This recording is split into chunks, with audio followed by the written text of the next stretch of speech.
Imagine this for a moment. Almost every picture you've ever seen of an angel shows a beautiful human with wings. Sometimes it's a strong man dressed in shining armor. Other times it's a gentle woman glowing with light. These images are everywhere: books, movies, paintings, and even cartoons. But what if I told you that these pictures, as familiar as they are, might be completely wrong? Today, we're going to explore one surprising question. Do angels actually have a gender? Are they male? Are they female? Or is the truth something far more mysterious and powerful than we expect? Why people think angels have gender to understand the real answer. We first have to look at why people imagine angels as men or women in the first place. For thousands of years, artists have drawn angels in human form because humans naturally picture spiritual beings as something familiar. If you try to draw something that is invisible, formless, or made of pure spirit, it becomes almost impossible to show. So people chose the easiest option. They drew angels to look like us. And because ancient cultures mostly showed important messengers as men, angels were drawn that way too. This doesn't mean angels are male or female. It just means humans used the only visual language they understood. What ancient texts actually show in ancient stories, when angels appeared to humans, they usually took on a male appearance. For example, the angels who visited Abraham looked like men. The angel who spoke to Daniel appeared as a man. Gabriel, the messenger who spoke to Mary, was described using male language. But here's the key point. These were appearances, not identities. They took human form to communicate clearly and to avoid overwhelming the people they appeared to. Think of it like someone wearing a costume so they can blend in or deliver a message without causing panic.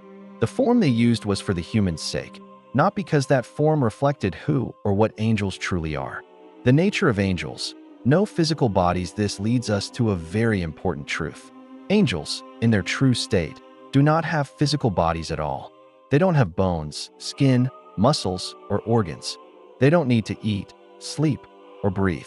And most importantly, they don't have biological features that belong to male or female bodies. Gender comes from biology. It requires physical parts, DNA, reproduction systems, and physical form. Angels have none of these things. They are spiritual beings made of a completely different substance than humans, something closer to energy or consciousness than to flesh and blood. So asking whether they are male or female is like asking whether wind, fire, or light is male or female. Those things simply don't work that way. What Jesus explained, there is a moment where Jesus gives us a clear and simple clue about the nature of angels. He said that angels do not marry and are not part of human family structures. This is important because gender in humans is connected to family life, reproduction, and physical roles. Angels do not marry, do not have children, and do not begin life as babies. They were created for their purpose, fully formed, without the need for gender or biological identity. This shows us that angels exist far outside the systems humans are used to. Why angels often appeared male.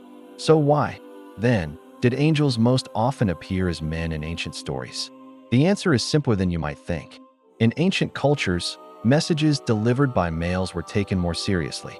People were more likely to trust and respect a messenger who appeared in a masculine form. Angels used these appearances to communicate their mission in the most effective way possible. This doesn't mean angels are male. It means they chose the form that humans of that time would understand without confusion. They weren't expressing identity, they were communicating purpose. Angels can change form. One of the most fascinating things about angels is that they can change their appearance depending on what they need to accomplish. Sometimes they appear human. Sometimes they appear as bright light or fire. Sometimes they appear in terrifying, powerful forms that don't resemble anything human at all, forms so overwhelming that people fall to the ground in fear. And many times, angels aren't visible at all. Their form changes to fit the mission, not because it defines who they are. This ability alone shows that gender isn't part of their identity, because gender is something fixed to a physical body, and angels do not have fixed physical bodies. What angels really are. So what are angels, if not male or female? Angels are beings of purpose. They are messengers, protectors, warriors, and servants in the spiritual realm. Their identity is built on mission, not biology. They don't need gender to fulfill their purpose. They don't fit inside human categories. Angels exist beyond physical limits, beyond human labels, and beyond everything we normally understand about life.